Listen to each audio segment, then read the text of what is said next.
Sit back and take a ride. Take a ride. Pink panties coming to your life. To your life. Sisters coming to your life. Come, catch a vibe. Let's ride. Let's ride. Let's ride. Come on.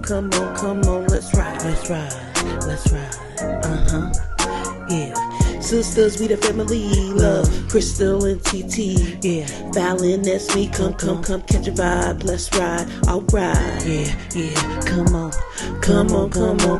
Let's ride. Welcome back, everybody. I'm Fallon. I'm Krystal. I'm Christina. And we're Pink Panties. All right, so this is our first show after the baby. So we'll start with some updates and how we brought the baby into the world.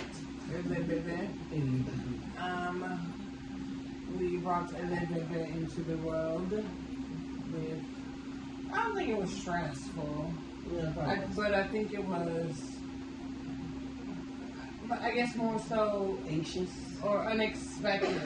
She messed up the whole story. I messed up the whole story. So, this is Saturday, right? Yeah. Saturday. Well, really, all week he had been having some pains and she was supposed to come on Tuesday. But Saturday we were having a get together. Yeah, well, I think we were just hanging out. Yeah, because we got family in town. Okay, just hanging out because we got family in town. All right. And so I was having contractions like all day. It was probably like 3 minutes apart, like all day. I probably should have been went to the hospital. She was supposed to be there on Tuesday.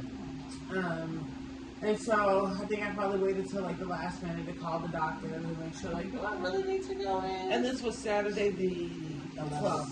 12th. Okay. Yeah. And I was like, do I really need to go in? Because I'm having these, I think they contractions. No, her birthday's the 14th. Yeah. So, I went to, so I was having contractions all day. Finally went to the hospital. By the time I went to the hospital, my blood pressure was like through the roof. I think it was like 180 over like 90 something. Like I said, I should have went to the hospital. And so when I went there, they tried to give me medicine to lower my blood pressure. I think they gave me like 4 doses, and it just was not lowering down. So they were like, okay, yep, we're about to get this baby out tonight. In the next hour. Yeah. I think I was only there for like 2 or 3 hours before I had her. So knew I was gonna have to have a C-section because she was sideways. Still sideways. So yeah, they came in and was like, yeah, we have to deliver the placenta. I don't know what it is about the placenta that makes your blood pressure high. Yeah, I don't either. Because he was like, as soon as we get the placenta out, you'll be better. Yeah. The one thing that I did not like was I was on my magnesium drip for 24 hours, and it makes you. So they told me that it would make me feel like you kind of have the flu, like symptoms like that, like feel kind of like groggy and sick. But it put me like in a fog. Like I felt like I was in a haze. And even like now, there's like things that happen. I'm like, I don't even remember that happening. Interesting. Yeah, it was weird. Like I talked. Have you looked up side effects and stuff? I wonder if that's magnesium or if that's just for the C-section. They said it was magnesium. You lose your memory from the C-section? There's a lot of stuff I don't remember. Really? Because I talked to. So the next day, I talked to Audrey. Apparently, for like 10 minutes. She was like, you don't remember you told me this already? And I'm like, no, what did I talk to you? She's like, we talked for like 10 minutes. I literally had to go back and look at my phone at the call because I thought, I was like, I did not talk to you. And she was like, yeah, I talked to you for 10 minutes and you told me all this. Like, I don't remember, like, when I had her, I didn't really hear her crying at first. It wasn't until Dre was like, do you hear her crying? And I was like, oh, like I kind of snapped back into it. And I was like, oh, I do hear her crying. I don't know, it was just weird. Like, and I was just, there's a picture that you took of me. But you don't remember? That I don't remember. I don't remember taking the picture with TJ. at all. And there's a picture of me. Yeah, there's a picture that you took. I remember taking a picture of Tristan only because right after I took that picture, I was like, something's falling in my eye, and I thought my eye was falling out. And it was just my tears, like, rolling off my eyes. And I kept telling me, I think my eyes falling down. I will say, so they gave me the shot in my back to numb me first before giving me whatever medicine it was, right? So they gave me the shot, and he was like, you know, you're not going to feel, he was like, you'll feel pressure. You know, you'll feel the medicine going in, you'll feel pressure. And you do feel a bunch of pressure. And it was like, as soon as he gave the shot, I immediately like started going numb. Doctors, how do you expect somebody to then move their legs onto the bed while they are numb? Yeah. And then when they laid me down, they kind of had me like tilted, like at a slant. And I think he was saying to make it easier to like cut and get. Yeah. I'll make you uncomfortable. Right. They were like, you're not going to feel pain, but you'll feel pressure as, you know, we're cutting and getting the baby out and stuff like that. Because you got your... Did we just recently have this conversation? Yeah, because I remember telling y'all, I felt it. We both I don't know, that's the one because I felt saying it. we recently had this conversation? Yeah. Because I remember telling y'all, I was nervous because, see, I didn't feel all that. Oh, yeah, I felt that. I felt like my stomach like being pushed, like, you know how if you take your stomach and you push, that's what I felt. That was the only thing I felt. I didn't feel like them pulling her out, and at least I don't remember. I have no idea.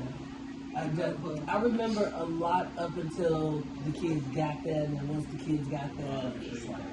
I will say though that before the C-section, like I was nervous and anxious about having a C-section because I never had to have any type of surgery or anything like that. So it kind of freaked me out to know, like, okay, I have to have a C-section. When I got there and I was like this is happening, it kind of went away, the nervousness. I was so anxious, but the nervousness went away. But I will say, it's actually not been a bad recovery. Yeah, the first one. They do it again. Not as bad as I guess I had thought in my head. Yeah. That's funny that you said that because I was thinking that, dang, she was having a good recovery. But I think it is the people who've had multiple deaths. Yeah, it gets worse and worse. See, I've heard that the second one is better, or that it's easier, rather, to recover than the first one. No.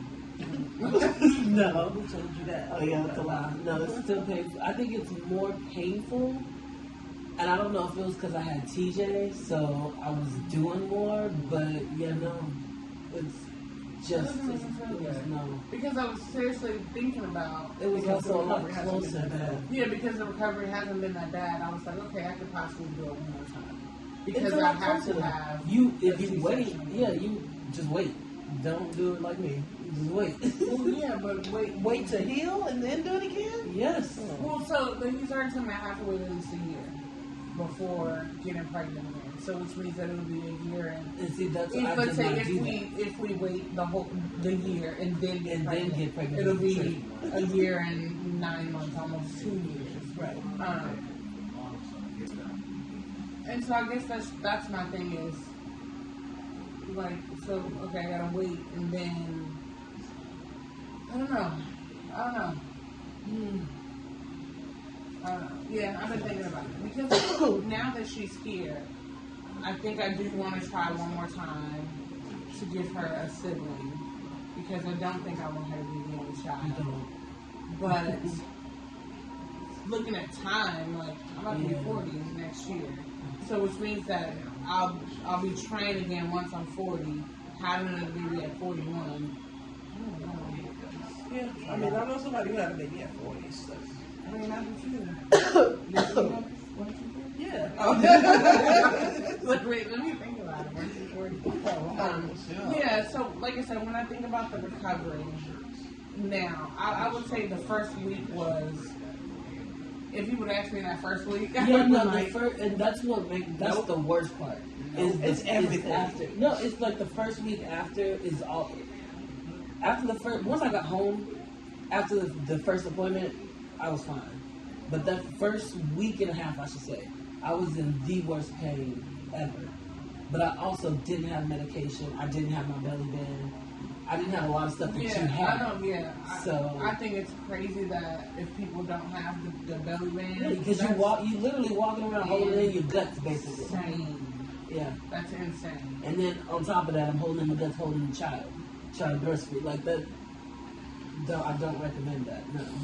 What would you say has been the biggest adjustment over these last few weeks?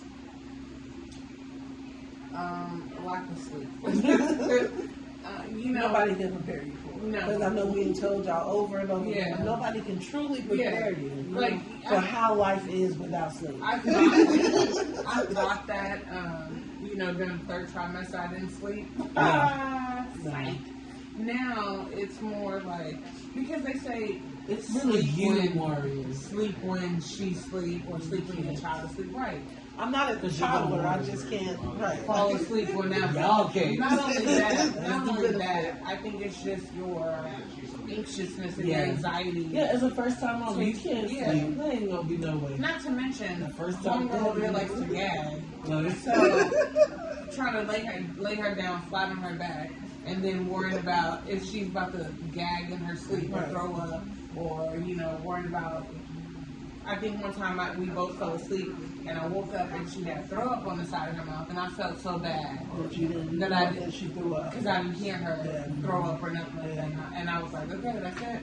I'm never going to sleep again. Never. Anytime you sleep, I'm gonna be That's really what it is. I sat there and apologized to her, and I felt because it's not that you're not tired, you're exhausted. It's just it's the mommy brain. Yeah. You can't turn it off. You can't turn it off. So now, when we nap, I'll nap and I'll hold her, or I'll hold, have her on the side. So I'm like, okay, I know if at least you throw up, you're not gonna choke on your own throw up. Yeah, but for some reason, kids can't lay down and throw up. I don't know why. I don't understand. It's disgusting. What it is that they have inside of them that they can say do that, but their natural reflexes. It just lose them? I guess. I don't know. I don't think so. I think it's crazy. You can't lay down and throw up. You're going to choke and die. You might die. Because it's not the amount to throw up. Because it's not like they throw up a whole lot. It's like a little spit up. And they have little stomachs. So I just think it's crazier that I never really, knew the difference between a C-section baby and a vaginal birth baby. Because they say that when you have a vaginal, the pushing basically pushes out all that excess fluid. So when you have it by C-section, they don't have that push to push out all the fluid. So that's why, she gets congested a lot. So are they saying that happens while they are a baby? Or for their life? Yeah. They say usually it's only... That's a lot. While they're babies. That's a lot. That's what they say. But she's still got snotty a month already, and she's still. But TJ, he swallowed something, so maybe could be a big difference too. Because Tristan's not very mucusy anymore. TJ is. It's just crazy the differences that they say between a baby that's born vaginally versus. And you don't think about it because they'll be born. Yeah, and they don't tell you that. Yeah, no. Yeah. They don't. There's a lot of stuff they don't tell you, which I don't understand. But they don't tell you a lot of stuff when you have a baby. Period. Right. Like not just a C-section versus vaginal, but a baby. Right. Like what if I never had kids, was never around kids, and I had a baby, and you go to a hospital and you leave the hospital, Now I would what say. do you do? I would say the hospital staff was really, the nurses are always amazing. The hospital staff was really amazing. So they did tell us a lot. And then when we went to the doctor, the next day after she got home, the doctor told us a lot. Yeah, but what do you do from that time? When you're home. Right. If you're a first time mom, you've never been around kids. You wing it. I feel so bad for you. Hopefully use your resources. Because to be honest, I don't know how good they are, but there is a lot of resources for like parenting classes and things like that.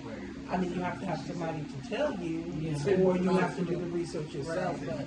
But yeah, it does take a community. So if you don't have a community, Reach out. Or I mean, a good doctor, because my Yeah, the doctor told me is a your lot about first hey, community. Yeah. these are some classes that you can take, you know, to look into, or you know, do you have somebody that's going to be with you when you have a baby at home? But yeah, because I'm like, how much y'all feed her? That's it. That's really the big thing, especially if you're not breastfeeding, because usually the baby stops, then milk stops, some stop. Yeah, But but if then you're even formula thinking about feeding, breastfeeding and having to figure out how to, you think it's just as simple as putting your put- baby yeah, to the, no, to try the to latch breast. up, Yeah. yeah. You think it's that simple. hopefully you did that in the hospital. If not, yeah.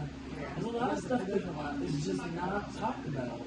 It is a lot, and it's, you know, people always say it's different when you have your own. It is. It absolutely is. It really is. And I used to feel like, I tried to, been around all the kids. I've been It's around so these kids funny. for the I past tried to 21 years. explain that to Shayna. After helping you with Jahari's I used to be so mad and so bitter because I felt like I was Jahari's mama. After I had TJ, I don't know how many times I wanted to apologize to you because What? You was bitter too? I used to hate your guts. I didn't know that. Leah, I used to hate your guts all the time. well, why though? I felt like that was my child and I didn't get any credit for it. Like I always felt like that, and that's why me and Jahari are so close. Well, I give you all the credit, especially now to this day. Well, you only get some of the credit because I get credit too. Pause. We used to live together. But yeah, I used to. I tried to explain why he don't explain like that. I'm the reason why he don't like mustard. You probably are. No, I am.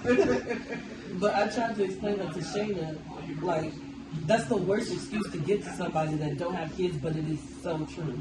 Like, you just don't understand until you have kids. Like I said, I used to be like, I could do that. I've been around these kids for the past 21 And years. then I thought the same thing with Alex. Oldest baby was I was 21. in Alex's life when he was a baby a lot more than I was in Jahari's life. No, it's And completely even different. that was complete, because I could give them back at any time. Anytime. It's completely Even though they live with us, I If I got get to still. change one more poop That's what I'm saying. Like, you don't have, it's like, There's no there's no something that release. switches. It's something that switches immediately when you become a mama. It's like you know that you have to do this, and something in you is gonna force you to do it regardless. It's like the sleep deprivation. Yeah, Like, because as Jahari knows, shit, I'm sleeping. We finna go to sleep. tired as I don't know what, but I I stay know up that like yes, you. and I know that when it's time for her to eat, Yeah. This is different when you become a woman. That's the worst excuse to tell somebody that don't have kids, but you just don't understand until you do. I will say one, I think good thing about maybe having a C-section. I don't know if someone had vaginal, but I am back to my pre-pregnancy weight. Yeah, a lot faster. I was. So I don't know if that's a difference. I haven't heard any type of correlation. I'm just saying that I was. You was what? It Back could- to my pre-pregnancy Could be with both my breastfeeding. kids. It could be breastfeeding. I think it is because you supposed to lose more Don't weight. believe that either. What else you got? That's The only correlation I had was breastfeeding. If they I breastfeeding, it's a haven't heard C-section. anything so. about the C-section of being back. I wonder what. I'm gonna look into I that. think it's the fact that well, maybe it was just me. I didn't eat as much because I was terrified of using the restroom. No. You didn't eat as much after you had the baby. Yes. I will say that my appetite is not what it Back to what, It took a while for mine to get back because it was me literally legit scared to use the bathroom. I'm not scared to, not 'Cause I was haven't like, been scared to use the bathroom. I literally have no appetite. Like, I can go all day and be like, And honey, I know I have The to only eat time because I I know ate was when I was that breastfeeding. helps my milk supply. You didn't feel that way? What? Like were you not, I guess, hungry? Because I just wasn't hungry. That's my thing. I'm just not hungry. Yeah. Maybe that's it. I'm telling you, because they cut so much crap in your stomach. They probably cut something. That Right, they probably gave you like a lap band or something on the pool. I wish they gave me the gastric. They might have. That might explain what. Because if I eat too much, I always throw up. I mean, this is also your first baby, so I don't know. Did you feel the same way after the second? It was to the point to where I remember Terrence used to force me to eat. That's why I'm like, I ate all you didn't need to eat something. They didn't give y'all a surgery. I thought that I really legit. That makes sense. I really did. I thought that it was just because I just had a baby. I'm focused on the baby. But no, it was like on both my kids. But all in all, I will say, Because I think Bianca told me something about her appetite also. Yeah.